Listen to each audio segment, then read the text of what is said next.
बिस्मिल्लाह अर्रहमान Ar-Rahim. Lady constable रखचंदा ने बताया कि ज़ारा की सास पूरी रात अपनी मुट्ठी बंद रखती है और उससे बातें करती है।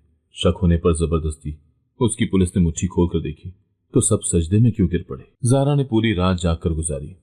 उसका दिल सुबह से बेचैन था। नींद की कमी और चेहरे पर खौफ के आसार नुमायां थे, जैसे उसकी जिंदगी में कुछ बहुत ही भयानक होने वाला हो। सहरी का वक्त था, मगर रात को जागने की वजह से इस वक्त उसका पूरा बदन थकन के मारे टूट रहा था। वो उठकर बैठ गई। एक अजब खौफ सा उस पर तारी था। वो चाहकर भी उससे निकल नहीं पा रही थी। उसकी नजरें बार बार घड़ी की तरफ जाती, मगर लगता था कि वक्त गुजरने का नाम ही नहीं ले रहा। घड़ी की सुइयां जैसे जमसी गई हूं। वो मुसलसल खुद को पुरसुकून रखने की तलकीन कर रही थी, मगर परेशान सोचें उसका पीछा ही नहीं छोड़ रही थी। वो काफी देर बिस्तर पर करवट बदलती रही। अब सुबह हो चुकी थी। बाहर गली में मामूल की हलचल थी। बच्चों के स्कूल जाने की आवाजें उसके कमरे तक आ रही थी, तो उसके दिल को कुछ तसल्ली सी हुई। वो किचन में आई और हस्बे आदत उसने नाश्ता तैयार किया और अब इस इंतजार में थी कि कब उसकी सास बाहर जाएगी। उसने घर के सारे काम जल्दी जल्दी खत्म किए और अपने कमरे में आ गई। पूरे घर में उसे अपना कमरा एक पनाहगाह लगता, जिसके अंदर कदम रखते ही वो एक सुकून सा अपने दिल के अंदर उतरता हुआ महसूस करती। लेकिन उस दिन बेकरारी इतनी बढ़ गई थी कि वो अपने कमरे में आकर भी पुरसुकून नहीं थी और मुसलसल कमरे के चक्कर लगा रही थी। कभी बैठ जाती, कभी खड़ी होकर खिड़की से बाहर झांकती और कभी बेड पर बैठ जाती, मगर ये बेकरारी खत्म होने का नाम ही नहीं ले रही थी। पूरे घर में एक सुकून सतारी था, मगर उसे खामोशी से अजीब डर सा लगने लगा था। वो कई बार अपने कमरे के दरवाजे के करीब खड़े होकर बाहर की सुनगुन लेने लगती। जरा सा खटका होता तो वो जले पैर की बिल्ली की तरह फौरन बाहर झांकने की कोशिश करती, फिर हाथ में पकड़े मोबाइल की तरफ देखती, जिसकी चार्जिंग बहुत कम रह गई थी और वो किसी वक्त भी बंद हो सकता था। हर गुजरता लम्हा उसे मजीद बेचैन कर रहा था। अगर फराज से बात ना हो सकी तो क्या होगा? कहीं मोबाइल की चार्जिंग ऐन वक्त पर खत्म ना हो जाए। खुदाया मैं क्या करूं? सोच सोच कर वो बस पागल हुए जा रही थी। फराज को परदेश गए हुए 15 दिन हो चुके थे और अब ज़ारा घर में अपनी सास शमीम बेगम के साथ रहती थी। शमीम बेगम एक सख्त मिजाज, तल्ख लहजे और अपनी मनमानी करने वाली औरत थी। उनका हर हुक्म पत्थर की लकीर था और उनकी बात को रद्द करना तो दरकिनार, उस पर सवाल उठाने की भी कोई हिम्मत नहीं कर सकता था। शादी से पहले तो वो ऐसी नहीं लगती थी, लेकिन जो ही वो ब्याह कर इस घर में आई तो वो भी खुलकर सामने आ गई। फराज, जो अपनी माँ की इकलौती औलाद था, ज़ारा से बेहद मोहब्बत करता था, मगर बैरून मुल्क मुलाजमत की वजह से उसका अपने शौहर के साथ बहुत कम वक्त गुजरा था। फराज के ना होने की वजह से ज़ारा इस घर में खुद को एडजस्ट नहीं कर पा रही थी। उसे लगता था जैसे उसकी सास और नन एक तरफ और वो दूसरी तरफ खड़ी है। वो अपने आप को उनके दरमियान बिल्कुल तन्हा और अजनबी सा महसूस करती। वो जितना अपनी सास और नन के साथ घुलने मिलने की कोशिश करती, वो दोनों मिलकर उसे उतना ही बेवकूफ बना देती कि वो अपनी ही नज़र में दो कौड़ी की होकर रह जाती। उसकी सास ने सारे घर का काम ज़ारा के सर पर डाल रखा था, लेकिन घर के हर काम में नुक्स निकालना, हर बात पर ताना देना, मामूली मामूली बातों पर शदीद डांट टपट करना तो उनका वतीरा सा बन गया था। वो सारा दिन उनके इशारों पर नाचती रहती, लेकिन फिर भी वो खुश न होती तो ज़ारा की आंखें आंसुओं से जलने लगती, मगर वो खामोशी रहती। उसे कभी कभी लगता था कि जैसे उसका ससुराल घर नहीं बल्कि एक इम्तहानगाह बन गया है, लेकिन वो ये सब कुछ बर्दाश्त करती क्योंकि वो अपने शौहर से बहुत प्यार करती थी और दूसरी तरफ उसका शौहर भी बहुत अच्छा था और उसे बहुत खुश रखता था। उसकी जिंदगी में खुशी के चंद लम्हे बस वो होते जब वो फराज से बात करती। उसको गए हुए फकत 15 दिन हुए थे, लेकिन ज़ारा की उससे बात नहीं हो पा रही थी, जिसकी वजह से ज़ारा के दिल की बेकरारी बढ़ती ही जा रही थी। हालांकि मोबाइल उसके पास हर वक्त मौजूद होता था, मगर वो उसे आज़ादाना तौर पर इस्तेमाल करने का इख्तियार नहीं रखती थी। उसके जहन पर हर वक्त यही खौफ होता कि कहीं उसकी सास शमीम बेगम देख न ले। उनकी तेज नजरें हर वक्त ज़ारा पर जमी रहती। ऐसा लगता जैसे वो हर वक्त ज़ारा की निगरानी कर रही हैं। ज़ारा की जिंदगी का हर लम्हा एक कैदी जैसा था। जब से फराज गया था, सुकून उसको अपनी जिंदगी में कभी ना मिला। उसके घर का कमरा हो या बावर्ची खाना या सहन, हर जगह उसकी सास शमीम बेगम की मौजूदगी ज़ारा को एक आसिफ की तरह महसूस होती। उसके दिल में बहुत सारी बातें जमा हो चुकी थी, मगर वो किसी से कह नहीं पाती थी। उसके मैके में सारे ही रिश्ते मौजूद थे, सिवाय एक माँ के, जो उसकी छोटी उम्र में ही चल बसी थी। शायद माँ होती तो वो उनसे अपने दिल की सारी बातें कर डालती और यूं उसके दिल का बोझ भी हल्का हो जाता, क्योंकि कभी कभी उसे अपने ससुराल की पुरस्रार सरगर्मियां समझ में नहीं आती थी। लेकिन जो कुछ वो इन दिनों अपने घर में देख रही थी, इससे वो अपने शौहर फराज को आगाह करना जरूरी समझती थी, क्योंकि उसके शौहर ने उसे हमेशा ये यकीन दिलाया था کہ مجھ سے کبھی کوئی بات نہ چھپانا، جو بھی تمہارے دل میں بات آئے مجھ سے کر دینا۔ لیکن مصیبت یہ تھی کہ اس کی سانس جو گھر میں ٹکتی نہیں تھی، وہ آج 2 دن سے گھر سے نکلنے کا نام نہیں لے رہی تھی، اور کمرہ بند کر کے اپنی بیٹی کے ساتھ نہ جانے کیا خسر پسر کرتی رہتی تھی۔ اس کی نند جو شادی شدہ تھی وہ مسلسل 2 دن سے عجیب خفیہ انداز میں آ جا رہی تھی، اور پھر اس کی ساس اپنی بیٹی کو لے کر کمرے میں بند ہو جاتی، اور خدا خبر ایسی کون سی میٹنگ تھی جسے وہ خفیہ رکھنے کے لیے دروازہ بند کر دیتی۔ کئی بار تو زارا نے چاہا کہ وہ سنے تو صحیح کہ یہ دونوں آپس میں ایسی کیا باتیں کر رہی ہیں جس کی کانوں کان بھنک بھی نہیں لگنے دینا چاہتی کسی کو۔ یہ سوچ کر وہ دبے قدموں ان کے کمرے کے قریب گئی، اور کھڑکی کے ساتھ کان لگانے کے باوجود اسے کچھ سمجھ نہ آئی کہ وہ کیا باتیں کر رہی ہیں۔ وہ دھیمی دھیمی سرگوشی میں ایک دوسرے کے ساتھ مسلسل بول رہی تھی، مگر حرام ہے جو ایک لفظ بھی زارا کے پلے پڑ رہا ہو۔ بات یہاں تک ہوتی تو کسی حد تک قابل قبول کی جا سکتی تھی، لیکن مسئلہ یہ تھا کہ جب بھی وہ دونوں ماں بیٹیاں میٹنگ کے اختتام پر اپنے کمرے سے نکلتی تو زارا کو اتنی بری نظروں سے دیکھتی کہ زارا کو اپنا دم نکلتا ہوا محسوس ہوتا۔ ان کی آنکھوں میں نفرت کی چنگاریاں زارا کے لیے بالکل نمایاں ہوتی تھی۔ ایسا لگتا تھا کہ جیسے وہ اپنی نظروں ہی نظروں میں اسے کھا جائیں گی۔ یہی وجہ تھی کہ وہ ان کے پاس سے ہی ہٹ جاتی۔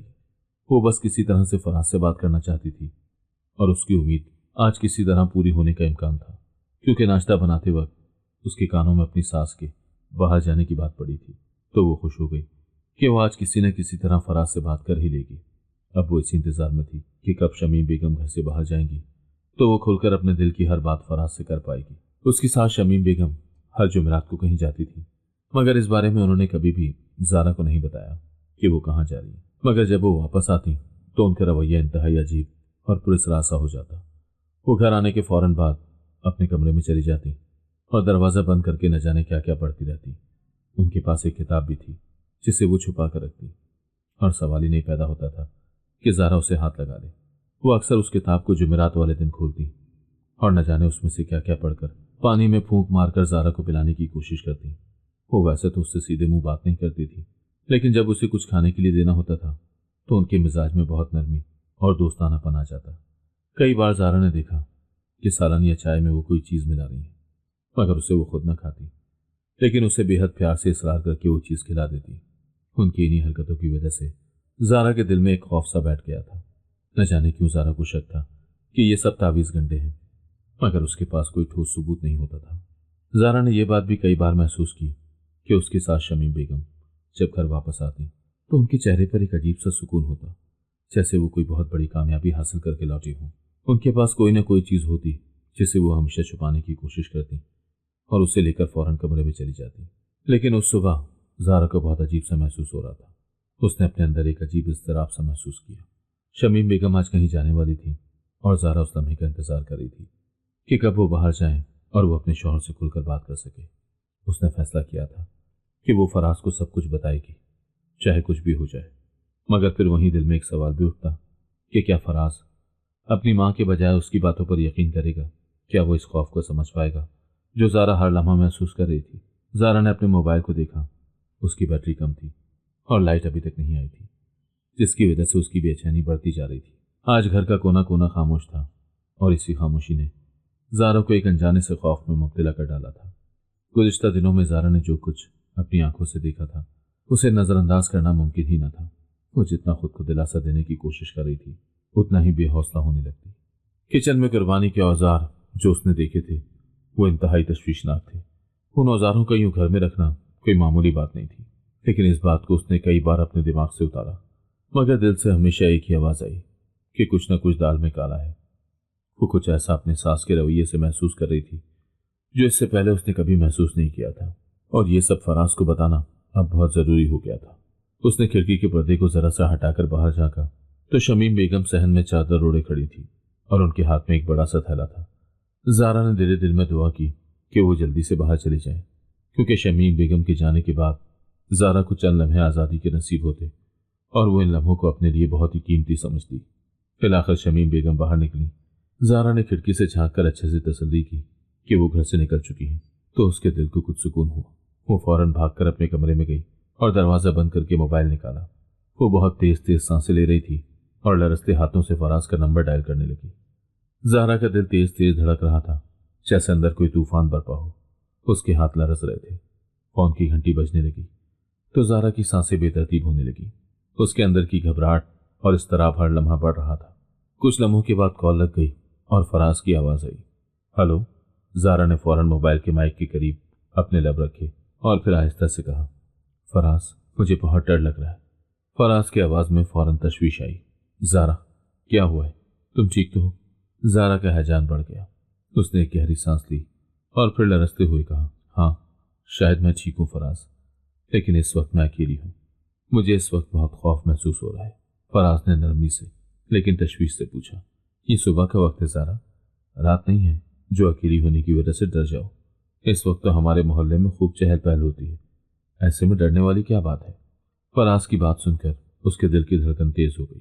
اسے کچھ سمجھ نہیں آ رہی تھی کہ جو کچھ وہ محسوس کر رہی ہے فراز سے کہے یا نہ کہے، لیکن وہ یہ بھی جانتی تھی کہ اس وقت اس کی پریشانی کا اظہار کرنا بھی بہت ضروری ہے۔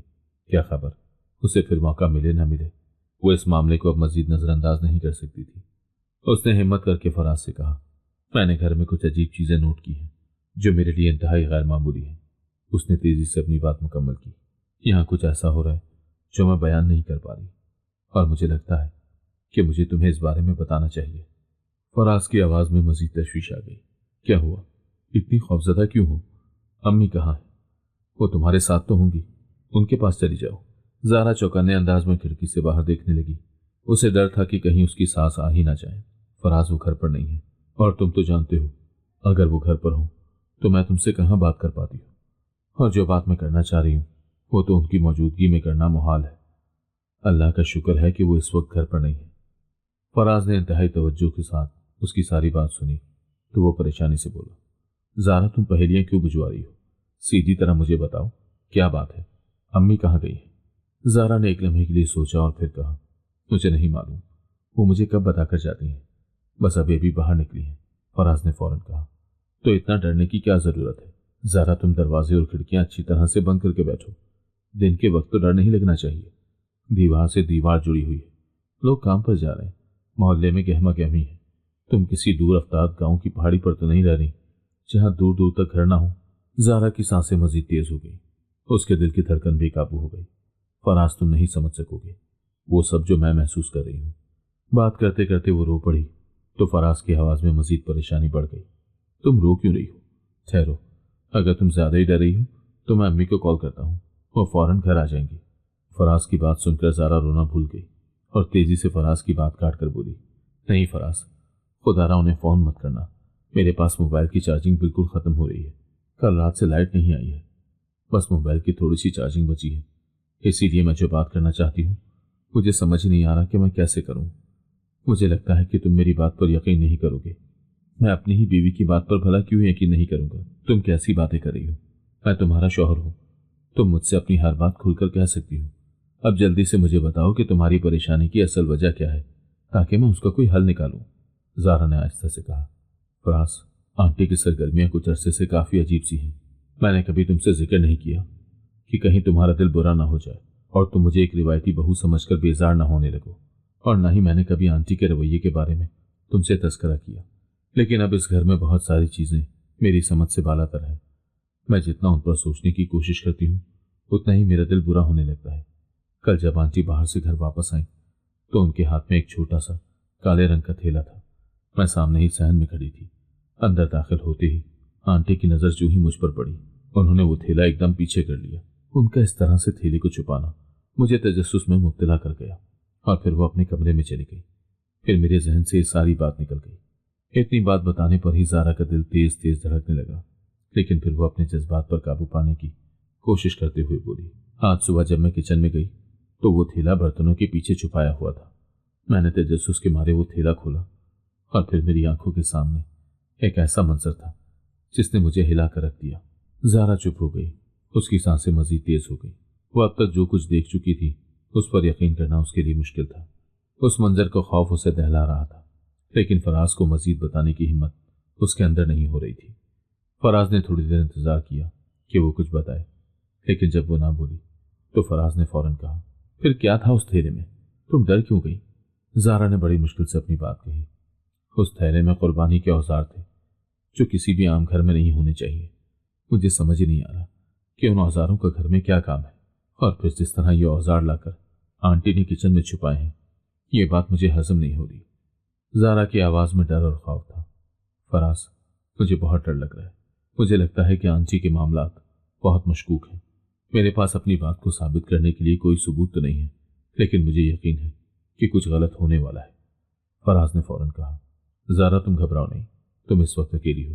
दरवाजे और खिड़कियां अच्छी तरह बंद कर लो और खुद को महफूज समझो। मैं फौरन इस बात का पता करूंगा। लेकिन अंदर से खौफ के मारे उसका बुरा हाल था। फराज, क्या तुम्हें ये सब कुछ गैर मामूली नहीं लगा? ये कहते हुए ज़ारा की आंखों में खौफ और गहरा हो गया। देखो ज़ारा, इसमें डरने वाली कोई बात नहीं है। हो सकता है अम्मी ने कुर्बानी करनी हो, इसीलिए उन्होंने सारी अरेंजमेंट की हो। कैसी कुर्बानी फराज? अगर ऐसी कोई बात होती तो कम से कम तुम्हें तो पता होता। जाहिर है तुम ही उन्हें पैसे भेजते हो, तो वो तुम्हें तो पहले बताती ना कि मैंने कुर्बानी करनी है, जबकि उन्होंने तुमसे ऐसा कुछ नहीं कहा। हाँ, तुम ठीक कह रही हो कि उन्होंने मुझे कुर्बानी के हवाले से कुछ नहीं बताया, लेकिन ये भी तो हो सकता है ना कि वो भूल गई हूँ। वैसे भी तुम्हें पता है कि अम्मी कितना दम दरूद और वज़ाइफ पर यकीन रखती हैं। हो सकता है उन्होंने कोई मन्नत वगैरह मानी हो, जिसके बारे में उन्होंने घर में बात करनी मुनासिब न समझी हो। तो ये कोई इतनी बड़ी बात नहीं है। तुम छोटी छोटी बातों पर अपना दिल मत छोड़ा करो। मैं ये बात मानता हूँ कि अम्मी का रवैया तुम्हारे साथ कुछ अच्छा नहीं है। मैं जितना अरसा वहाँ रहा, उसमें मैंने अम्मी के रवैये को बहुत अच्छी तरह से जान लिया था। मेरे सामने तो वो कुछ नहीं बोलती थी, लेकिन मुझे ये यकीन था कि मेरे जाने के बाद तुम्हारे लिए यहाँ पर एडजस्ट होना कोई इतना आसान काम नहीं होगा। लेकिन मैं तुम्हें यकीन दिलाता हूँ कि वक्त के साथ साथ सब कुछ बेहतर हो जाएगा। बस तुम परेशान मत हुआ करो, और चाहो तो कुछ दिन के लिए मैके चली जाओ। मैके जाकर क्या करूँगी? भाभी अभी तंग हो जाती हैं। मुँह से कहती तो कुछ नहीं है, लेकिन सोचती तो होंगी कि हर दूसरे दिन मुंह उठाकर यहाँ चली आती है, तो कुछ मुनासिब नहीं लगता। और दूसरी बात, आपकी अम्मी मुझे कब इतना लंबा अरसा उनके घर रहने देती हैं? जब भी मैं मैके जाने की बात करती हूँ तो उनका मूड ऑफ हो जाता है। मेरी पूरी कोशिश होती है कि मैं उनके मुताबिक चलूँ। मैं उसमें कहाँ तक कामयाब होती हूँ या नहीं, ये तो मुझे इल्म नहीं है, लेकिन आंटी की अजीब सी सरगर्मियाँ अब मुझे खौफजदा करने लगी हैं। तुमने खामखा एक बात को अपने सर पर सवार कर लिया है। जब मैं कह रहा हूँ कि ऐसी कोई बात नहीं है, तो फिर तुम इतना परेशान क्यों हो गई हो? तो फराज की बात सुनकर वो खामोश हो गई, क्योंकि वो जानती थी कि फराज के पास उसे तसल्ली देने के अलावा और कोई हल नहीं है। लेकिन उसका दिल इस लिहाज से मुतमईन था कि उसने घर में होने वाली उन तमाम मशकूक सरगर्मियों के बारे में अपने खावंद को बर वक्त बता दिया है। यह और बात है कि उसके खावंद ने उसकी सारी बात तवज्जो से सुनने के बाद उस बात को मुकम्मल रद्द कर दिया था। बात करते करते चार्जिंग खत्म हो चुकी थी तो मोबाइल बंद हो गया। वो काफी देर तक मोबाइल की तारीक स्क्रीन को गौर से देखती रही और फिर गहरी सांस लेकर उठकर खड़ी हो गई। उसका दिल मुसलसल धड़क रहा था और देखते ही देखते उसकी घबराहट में इजाफा हो गया। उसे खड़े खड़े ऐसा महसूस हुआ जैसे एक अनदेखा तूफान उसकी तरफ बढ़ रहा हो। फराज से बात करने के बाद भी उसके जहन में सवालात का हुजूम खत्म नहीं हो रहा था। वो जानती थी कि ये मामला समझ से बालतर जरूर है, मगर सास के पुरस्कार रवैये, वो थैला और उसमें मौजूद चीजें, ये सब कुछ गैर मामूली था और ज़ारा को किसी अंधेरी गली में खड़ा कर रहा था जहां हर तरफ शक व खौफ के साए मंडला रहे थे। फराज से बात करके उसका दिल मजीद बोझल हो गया था। वो जानती थी कि फराज उनका इकलौता बेटा है। वो जाहिर है अपनी माँ के खिलाफ जाकर नहीं सोच सकता। वो इसे अपनी बीवी का वहम करार तो दे सकता है, लेकिन अपनी माँ को कभी भी गलत नहीं कहेगा। वो सिर्फ उसे तसल्लियां दे सकता है। आखिर मैं इस खौफ के साए में मजीद कितना जी सकती हूँ? वो कमरे में बेचैनी से टहलते हुए सोचने लगी। वो ज़हनी तौर पर इस कदर अलर्ट हो चुकी थी कि मामूली सी आवाज़ उसके कानों में किसी तूफान के गरजने जैसी महसूस हो रही थी। उसने किचन में जाकर बर्तन धोने का फैसला किया ताकि कुछ देर के लिए खुद को मशगूल कर सके। लेकिन जैसे ही उसकी नज़र अलमारी के पीछे की खाली जगह पर पड़ी जहां थैला पहले रखा था, उसकी सांसें रुकने लगी। वो जगह खाली थी, जैसे किसी ने उसे जानबूझकर वहां से हटा दिया हो। ज़ारा ने खुद को संभालने की कोशिश की, लेकिन जहन में सवालों का तूफान जोर पकड़ने लगा। ये औजार यहाँ से क्यों उठाए गए हैं? क्या इन्हें कहीं और रखा गया है? ज़ारा को याद आया कि पिछले हफ्ते भी कुछ अजीब हुआ था। एक शाम वो अपनी सास को फोन पर किसी से बात करते हुए सुन रही थी।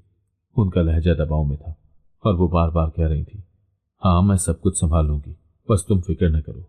उस वक्त ज़ारा ने इस बात को इतनी ज्यादा अहमियत नहीं दी थी, लेकिन अब वो उस पुरस्कार गुफ्तगू को जितना याद कर रही थी उतना ही बेचैन हो रही थी, क्योंकि जब वो उनके कमरे में गई तो आंटी ने एकदम से बगैर अल्लाह हाफिज किए हुए फोन बंद कर दिया और उसे कड़ी नजरों से घूरते हुए बोली, तुम यहाँ क्या कर रही हो? उनके लहजे में बौखलाहट नुमाया थी। उसे जांचने की कोशिश कर रही थी कि कहीं उसने कोई बात सुन तो नहीं ली, और फिर इंतहाई गुस्से से उसे कमरे से जाने का कहा। तो ज़ारा को यह सब बड़ा अजीब लगा। उसके दिल में शुभाल का जाल मजीद गहरा होता जा रहा था। इन्हीं दिनों उसने महसूस किया कि शाम होते ही घर पर एक अजीब वीरानी सी तारी हो जाती है, जो उसका दिल मजीद तंग करती है। हालात जैसे भी होते, उसे शाम होते ही अपनी सास के कमरे में जाने की इजाजत ना होती। सास अपने कमरे में थी और ज़ारा ने खुद को अपने बेडरूम में बंद कर लिया। वो अभी ढंग से सो भी ना पाई कि अचानक उसे अपने कमरे के बाहर किसी के कदमों की आहट सुनाई दी। तो उसने फौरन आंखें खोल ली। उसका दिल जोर जोर से धड़कने लगा। वो दबे कदमों दरवाजे के करीब गई और कान लगाकर सुनने लगी। कदमों की आवाज़ आहिस्ता आहिस्ता करीब आई, फिर अचानक गायब हो गई। ज़ारा कुछ देर वहीं खड़ी रही। दिल में खौफ और सवालात का तूफान उठ रहा था। इस वक्त मेरे कमरे के करीब कौन आया है, और फिर दरवाजे पर दस्तक देने की बजाय कमरे के बाहर क्यों खड़ा रहा? कौन हो सकता है? या फिर शायद ये मेरा वहम है? नहीं, वहम कैसे हो सकता है? मैंने खुद ये सारी आवाज़ सुनी। वो अब शदीद उलझन का शिकार थी। अगली सुबह ज़ारा ने फैसला किया कि वो इस मामले की जड़ तक पहुंचेगी। उसकी सास जो ही घर से बाहर गई तो ज़ारा ने मौका गनीमत जानकर उनके कमरे में जाकर तलाशी लेने का इरादा किया। ये फैसला खतरनाक था, लेकिन उसका तजस्सुस उसके खौफ पर गालिब आ चुका था। उसने अलमारी खोली। वहां आम घरेलू चीजें थी, कपड़े, कुछ जेवरात और चंद पुरानी किताबें। लेकिन एक किताब खासी अजीब लग रही थी। उसके सफ़ात पर कुछ पुरस्कार से निशान और तस्वीर बनी हुई थी। ज़ारा ने किताब को पलटते हुए देखा। एक सफ़े पर लिखा हुआ था, कुर्बानी का वक्त करीब है, तैयार रहो। ये पढ़कर ज़ारा के हाथ कांपने लगे। ये सब क्या है? किस कुर्बानी की बात हो रही है? उसी दिन शाम को ज़ारा ने देखा कि सास ने घर के कमरे के एक कोने में मौजूद एक पुराने संदूक को खोला और उसमें कुछ रखकर ताला लगा दिया। ज़ारा ने यह मंजर छुप कर देखा। जब सास दूसरे कमरे में गई तो ज़ारा ने संदूक के करीब जाकर उसे खोलने की कोशिश की, लेकिन वो मजबूती से बंद था। उसी रात ज़ारा को फिर कदमों की आवाज़ सुनाई दी। इस बार वो बाहर जाकर देखने के लिए हिम्मत कर गई। जैसे ही उसने दरवाज़ा खोला तो उसे भागती कदमों की आवाज़ सुनाई दी। बाहर जाकर देखा तो कोई नहीं था, लेकिन ज़मीन पर जूतों के निशान वाज़ेह थे। उसका और उसकी सास का कमरा आमने सामने थे और उनके दरमियान में कच्चा सहन था। एक दूसरे के कमरों में जाने के लिए उसी सहन से गुजरना पड़ता था, और जब बारिश हो जाती तो ये सहन कीचड़ बन जाता, और जब उसमें से कोई भी गुजरता तो पाँव के निशान बनते थे।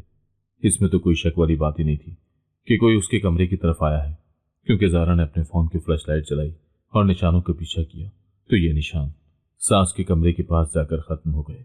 घर में इस वक्त वो तीन ही ख़वातीन थी, एक सास और उसकी बेटी और एक वो खुद। अगर सास या नंद में से कोई उसके दरवाजे तक आया भी था तो रात के इस पहर दूसरी दफ़ा इतने पुरस्कार तरीके से आने का क्या मकसद था? और अगर वो मेरे दरवाजे तक आई भी है तो मेरे दरवाजे के बाहर क्या करती रही है? वो बार बार इसी नुक्ते को सोची जा रही थी। दूसरी तरफ फराज का राब्ता जो ही ज़ारा से कटा तो वो एकदम से बेचैन हो गया। पूरी रात उसने इसी आलम में गुजारी, और जो ही सुबह हुई तो उसने ज़ारा के नंबर पर कॉल की। एक दिन पहले ज़ारा से बात करने के बाद उसके दिल में कई सवालात पैदा हो गए थे। ज़ारा की आवाज़ में खौफ और बेबसी साफ झलक रही थी, और ये चीज़ फराज को सुकून से बैठने नहीं दे रही थी।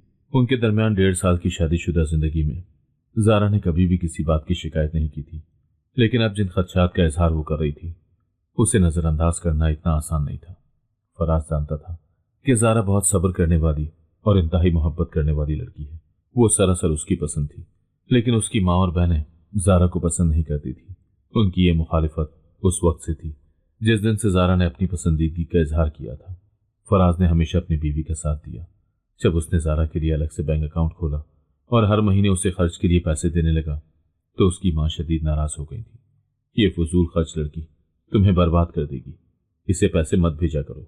उसकी माँ ने फराज को रोकने की बहुत कोशिश की, लेकिन फराज अपनी माँ की बातों को नज़रअंदाज कर देता था, क्योंकि वो नहीं चाहता था कि ज़ारा अपने छोटे छोटे खर्चों के लिए उसकी माँ या बहन के आगे हाथ फैलाए। ये उसकी गैरत का वारा ही नहीं करती थी, और वैसे भी ज़ारा खुद भी इंतहाई खुददार लड़की थी। अगर वो उसे पैसे ना भेजता तो वो कभी भी उसकी माँ से पैसे ना मांगती, और ये उसके लिए बहुत बड़ी नाइंसाफ़ी होती। शादी के बाद वो जितना अरसा घर रहा उसने अपनी माँ और बहन को हमेशा ज़ारा के मुखालिफ ही देखा, लेकिन उसके लिए हैरत का मकाम तब आया जब इतने तल्ख रवैयों के बावजूद ज़ारा कभी भी हुर्फ़ शिकायत ज़बान पर ना लाई। जब ये रवैये उसकी बर्दाश्त से बाहर होते तो वो रो पड़ती थी, लेकिन कभी भी उसने फराज की माँ या बहन के आगे ज़बान नहीं खोली। और उसकी इसी बात ने फराज का दिल जीत लिया। यही वजह थी कि फराज ने दिल में ठान ली कि वो हमेशा उसका साथ देगा। यही वजह थी कि रात भर जागने के बाद सुबह होते ही फराज ने ज़ारा को फ़ोन किया, लेकिन जब उसने फ़ोन ना उठाया तो उसे बड़ी तशवीश हुई, क्योंकि ऐसा पहले कभी नहीं हुआ था। ज़ारा हमेशा पहली या दूसरी घंटी पर ही कॉल पिक कर लिया करती थी, और उस दिन तो वो लगातार कॉलें ज़ारा के नंबर पर कर चुका था। बिलाखिर उसने तंग आकर अपनी माँ को कॉल की। अम्मी ज़ारा कहाँ है? तो उसकी माँ ने इंतहाई लापरवाही से जवाब दिया, हमें क्या पता, बाहर गई है, आएगी तो खुद ही पूछ लेना, हमें बताकर थोड़ी जाती है। तुमने कभी अपनी माँ या बहन की इज्जत उससे करवाई हो तो वो हमारी इज्जत करे ना। फराज की माँ तो गिले शिकवों का पटारा खोलकर उसके सामने बैठ गई, तो वो सर पकड़कर बैठ गया और फोन बंद कर दिया।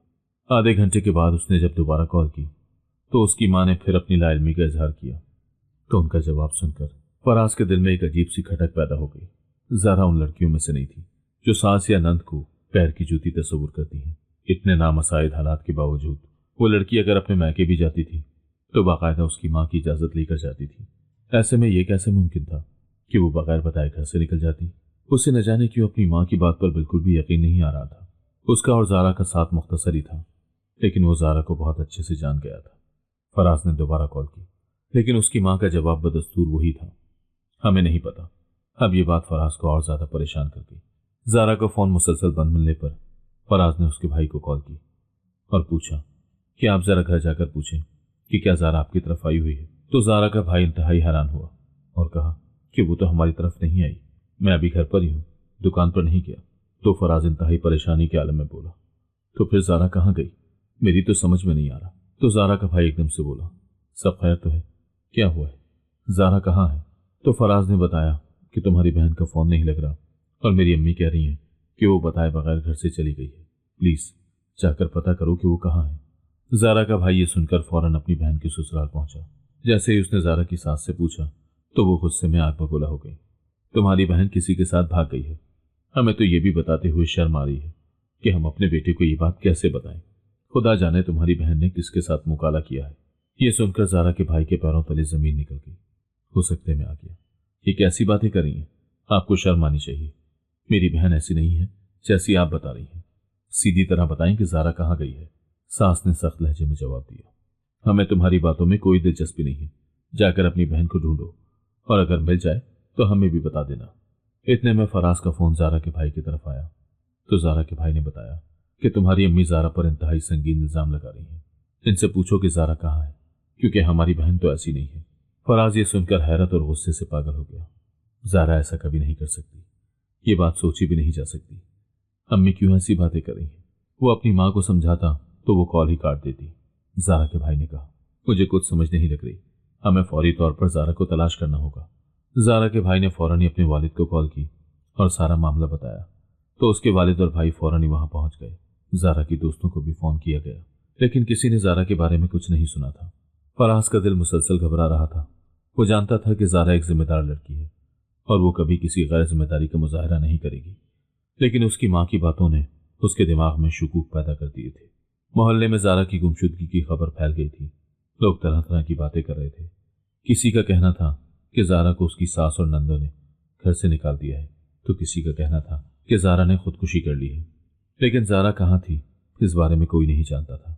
ज़ारा की गुमशुदगी एक मुअम्मा बन चुकी थी। ज़ारा के भाई और वालिद ने जब अपनी हर मुमकिन कोशिश कर ली, लेकिन ज़ारा का कोई सुराग न मिला, तो उन्होंने मजबूरन पुलिस थाने में जाकर रिपोर्ट दर्ज करवा दी।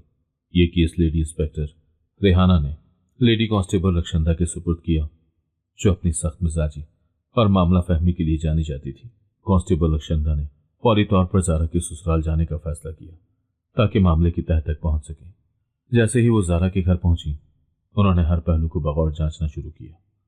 ज़ारा के कमरे में दाखिल होकर रक्षंदा ने सबसे पहले कमरे का जायजा लिया। कमरा साफ सुथरा था, लेकिन अचानक उनकी नज़र बेड के करीब रखी मेज पर ज़ारा के मोबाइल पर पड़ी। रक्षंदा ने मोबाइल उठाकर गौर से देखा और कहा, घर से भागने वाली लड़की अपना मोबाइल तो कभी भी छोड़कर नहीं जाती। ये सुनकर ज़ारा की सास का चेहरा एक लम्हे के लिए जर्द पड़ गया, लेकिन फौरन ही उन्होंने खुद को संभाला और बेनियाजी से कहा, हमें क्या पता, वो तो कल रात ही चली गई थी। रक्षंदा ने सास की बेनियाजी को नोट किया, लेकिन खामोश रही। उन्हें अंदाजा हो चुका था कि कुछ न कुछ छुपाया जा रहा है। कांस्टेबल रक्षंदा ने زارا کے محلے کی CCTV کیمروں کی فوٹیج کا جائزہ لینے کا حکم دیا۔ کئی کیمروں میں کوئی غیر معمولی بات نظر نہیں آئی، لیکن ایک فوٹیج میں زارا کی ساس اور نند بڑے بڑے تھیلے لے کر جاتے ہوئے دکھائی دی۔ رخشندہ نے فوراً زارا کی ساس سے سوال کیا، یہ تھیلے آپ کہاں لے کر جا رہی تھی؟ ساس نے اعتماد سے جواب دیا، ہم نے پیجنے کو روئی دی ہوئی تھی، وہی لینے جا رہے تھے۔ رخشندہ نے اس بات کی تصدیق کے لیے اس دکاندار سے رابطہ کیا تو دکاندار نے بتایا کہ یہ خواتین کل ہی آرڈر دینے کے لیے ان کی دکان پر آئی تھیں۔ یہ سن کر کانسٹیبل رخشندہ پریشان ہو گئی کہ کہیں سے کوئی کلو نہیں مل رہا۔ انہوں نے ساس کی طرف گہری نظروں سے دیکھا، لیکن اس لمحے کوئی سوال نہیں کیا۔ وہ جانتی تھی کہ کچھ بڑا چھپایا جا رہا ہے اور صحیح وقت آنے پر ہی وہ سچ کو بے نقاب کر سکیں گی۔ رخشندہ نے تفتیش کا دائرہ مزید وسیع کیا۔ انہوں نے زارا کے کمرے، کچن اور گھر کے دیگر حصوں کی تفصیل سے جانچ کی۔ اچانک کچن کے ایک کونے میں انہیں کچھ ایسا نظر آیا جس نے ان کے شک کو حقیقت کا رخ دیا۔ وہاں زمین پر خون کے دھبے تھے جنہیں صاف کرنے کی کوشش کی گئی تھی۔ یہ دھبے معمولی نہیں لگ رہے تھے۔ یہ خون کے کیسے دھبے ہیں؟ ساس نے ہڑبڑاتے ہوئے کہا، یہ تو کل ہی دیسی چوزہ لائی تھی، ادھر ہی حلال کیا تھا۔ رخشندہ نے خاموشی سے خون کے نمونے لیے اور اپنی ٹیم کو فوراً لیب بھیج دیا۔ وہ جانتی تھی کہ یہ ساس کے جھوٹ کا پردہ چاک کرنے کا پہلا قدم ہوگا۔ رخشندہ نے اس رات کی مزید تفصیلات جاننے کے لیے دوبارہ فوٹیج کا جائزہ لیا، اور اس بار وہ فوٹیج کو آہستہ آہستہ فریم بہ فریم دیکھ رہی تھی۔ ایک لمحے پر ان کی نظر رک گئی۔ تھیلوں میں سے ایک کنارے پر ایک کپڑے کا ٹکڑا جھانک رہا تھا جو زارا کے کمرے کی چادر سے مشابہت رکھتا تھا۔ انہوں نے فوری طور پر زارا کے کمرے کی دوبارہ چیکنگ کی تو اس چادر کے تکیے تو موجود تھے، بس وہ چادر غائب تھی جس کے بارے میں اس کی ساس پھر سے آئیں بائیں شائیں کر رہی تھی۔ رخشندہ نے زارا کی ساس اور نند کو سخت نظروں سے دیکھتے ہوئے کہا، مجھے لگتا ہے آپ دونوں کچھ چھپا رہی ہیں۔ یہ تھیلے اور کچن کا خون دونوں واضح طور پر کسی بڑے راز کی نشاندہی کر رہے ہیں۔ آپ کے پاس جھوٹ بولنے کے لیے زیادہ وقت نہیں ہے، ساس نے گھبراہٹ کے عالم میں کہا۔ ہم نے کچھ نہیں کیا، آپ بلا وجہ ہم پر شک کر رہی ہیں۔ لیکن رخشندہ ان کی باتوں سے مطمئن نہیں ہوئی۔ انہوں نے دونوں خواتین کو فوری طور پر گرفتار کرنے کا حکم دیا اور کہا کہ مزید تفتیش حوالات میں کی جائے گی۔ کانسٹیبل رخشندہ کی ڈیوٹی اسی سیل میں لگی تھی جہاں پر زارا کی ساس اور نند کو رکھا گیا تھا۔ وہ آتے جاتے ان پر گہری نظر رکھتی، لیکن سچ تو یہ ہے کہ زارا کی گمشدگی کا معاملہ اب تک ایک چیلنج بن کر پورے محکمے کو ناکو چنے چبوا رہا تھا۔ انہیں جو بھی شواہد ملے تھے وہ نامکمل تھے، لیکن کانسٹیبل رخشندہ کو ان دونوں پر شک نہیں، یقین تھا کہ ان دونوں کا زارا کی گمشدگی میں ہاتھ ہے۔ لیکن ایسا کوئی کلو نہیں مل رہا تھا جس کی مدد سے ان دونوں کو مجرم ثابت کیا جا سکتا۔ رخشندہ نے اپنی ٹیم کے ساتھ زارا کی گمشدگی کی ہر ممکن تفصیل اکٹھی کی، لیکن ابھی تک واضح ثبوت سامنے نہیں آیا۔ ان کے لیے سب سے زیادہ مشکوک زارا کی ساس کا رویہ تھا۔ وہ حوالات میں بیٹھ کر ساری رات جاگ کر گزار دیتی۔ وہ جب سے یہاں آئی تھی اس کے دائیں ہاتھ کی مٹھی ہر وقت بند رہتی تھی۔ پہلے تو کسی نے اتنی توجہ نہ دی، لیکن کانسٹیبل رخشندہ نے اس پر نظر رکھنی شروع کر دی کہ ہر وقت یہ اپنی مٹھی کیوں بند رکھتی ہے۔ اس نے یہ بات خاص طور پر نوٹ کی کہ زارا کی ساس ہر وقت اپنی مٹھی کو گھورتی رہتی ہے یا پھر اس سے سرگوشی کرتی رہتی ہے۔ ایک رات رخشندہ نے حوالات کی CCTV کیمرے کی فوٹیج چیک کی تو دیکھا کہ زارا کی ساس اپنی مٹھی بند کیے مسلسل کچھ بڑبڑا رہی تھی، اور اچانک ہی اس نے رونا شروع کر دیا اور روتے روتے وہ چیخنے لگی۔ اس کا رویہ ایسا تھا جیسے وہ کسی سے بات کر رہی ہو، چیخ چیخ کر اپنی پریشانی کے بارے میں بتا رہی ہو۔ کبھی وہ مٹھی کو قریب لے جا کر دھیرے دھیرے کچھ کہتی اور کبھی اسے دور لے جا کر گھورتی۔ رخشندہ کو شک ہوا کہ اس بند مٹھی میں کچھ ہے جو کیس کا رخ بدل سکتا ہے۔ چنانچہ وہ اسی وقت اٹھی، اس نے اپنے چند ساتھی ساتھ لیے اور فوراً ہی زارا کی ساس کے سامنے جا کر کھڑی ہو گئی اور اس کو کہا، کیا بات ہے، کیوں چیخ رہی ہو؟ تو اچانک اس کی ساس پھر سے روتے ہوئے بولی، اپنے نصیبوں کو رو رہی ہوں، میں نے کیا سوچا تھا اور مجھے کیا ملا۔ وہ بڑی عجیب باتیں کر رہی تھی جو ان کی سمجھ میں نہیں آ رہی تھی۔ پھر اچانک کانسٹیبل رخشندہ نے اس سے کہا، یہ تمہاری مٹھی میں کیا ہے، اس کو کھولو۔ تو زارا کی ساس ایک دم سے گھبرا گئی اور اس نے اپنا ہاتھ پیچھے کر لیا اور کہا، میری مٹھی میں کچھ نہیں ہے، مجھ سے دور رہو۔ تو کانسٹیبل رخشندہ نے پیترا بدلتے ہوئے اس کو نرمی سے کہا، تم ہی مٹھی کھول دو، شاید ہم تمہاری کوئی مدد کر سکیں، جہاں تم پہنچنا چاہتی تھی ہم تمہیں وہاں پہنچا سکتے ہیں۔ تو زارا کی ساس اسے بے یقینی سے دیکھتے ہوئے بولی، تم جھوٹ بول رہی ہو۔ تو کانسٹیبل رخشندہ نے کہا، مجھے تم سے جھوٹ بولنے کی کیا ضرورت ہے؟ لیکن زارا کی ساس ایک دم سے ہٹ دھرمی پر اتر آئی اور غصے سے بولی، خبردار، میرے قریب نہیں آنا۔ رخشندہ نے اپنی ٹیم کو حکم دیا کہ زارا کی ساس کی مٹھی کھلوائی جائے۔ پہلے تو وہ مزاحمت کرتی رہی، लेकिन जब जोर से उसकी मुट्ठी खोली गई तो वहां एक छोटा सा खून आलूद कागज मौजूद था। रक्षंदा ने कागज को उठाकर गौर से देखा। उस पर जारा के नाम के साथ एक अजीब दुआ लिखी हुई थी। जारा, तेरी कुर्बानी हमें कामयाबी दे, हमारी राहें खोल दे। रक्षंदा ने जारा की सास से सख्त लहजे में पूछा, ये दुआ क्या है और जारा कहाँ है? सास घबरा गई और रोने लगी। आखिरकार मुसलसल दबाव के बाद उसने सच्चाई कबूल कर ली। उसने बताया कि उसे एक आमिल बाबा ने कहा था कि इंसानी कुर्बानी करके वो रूहानी ताकतें हासिल कर सकती है, लिहाजा मैं उस ताकत को हासिल करने के लिए पागल हो गई। मुझे वैसे भी अपनी बहू पसंद नहीं थी, इसीलिए मैंने जारा को इस कुर्बानी के लिए चुन लिया था और उसे खत्म कर डाला और फिर उसके जिस्म को एक वीराने में ले जाकर दफन करना था। लेकिन हमें इस बात का मौका नहीं मिला क्योंकि पुलिस एकदम ही हमारे सरों पर आन पहुंची। तो कांस्टेबल रक्षंदा ने पूछा, तुम लोगों ने उसे कहाँ दफन किया? तो उसने बताया कि हमने उसे नाले के पास फेंक दिया था। चनाचा फौरन ही पुलिस टीम हरकत में आई और सास की निशानदही पर मतलूबा जगह पर पहुंची और चंद घंटों के बाद वहां से जारा की लाश बरामद हुई। लाश देखकर पूरा मोहल्ला सकते में आ गया। सास और नंद को कत्ल और साजिश के इल्जाम में गिरफ्तार कर लिया गया और जिस दिन ये केस हल हुआ, कांस्टेबल रक्षंदा और उसकी पूरी टीम सरबसजूद थी कि अल्लाह ताला की मदद से बिलाखिर फतह हुई। अदालत ने जारा की सास और नंद को उम्र कैद की सजा सुनाई। जारा का शौहर फराज अब भी सकते में है, जबकि जारा के वालिद और भाई जारा की भरी जवानी में यूं दुनिया से चले जाने पर बेइंतहा दुखी है। ये केस उन तमाम लोगों के लिए मकाम इबरत है जो लालच, जादू टोने और रूहानी धोखे में आकर इंसानियत की हुदूद को पार करके तबाह हो जाते हैं। याद रखें कि खून नाहक कभी नहीं छुपता और ना ही आपका ज़मीर आपको किसी की जान लेने पर माफ करता है। जिंदगी में लालच और गलत रास्ते इंसान को कभी कामयाबी नहीं दे सकते और जुर्म चाहे कितना ही खुफिया क्यों ना हो, मुजरिम को सजा जरूर मिलती है। अगर आपको आज की कहानी पसंद आई है तो वीडियो को जरूर लाइक कीजिएगा और अपने दोस्तों के साथ भी शेयर कीजिएगा। और हाँ, अगर आपने अभी तक हमारा चैनल सब्सक्राइब नहीं किया तो जरूर सब्सक्राइब करें। मिलते हैं कल एक नई और दिलचस्प कहानी के साथ। अल्लाह हाफिज।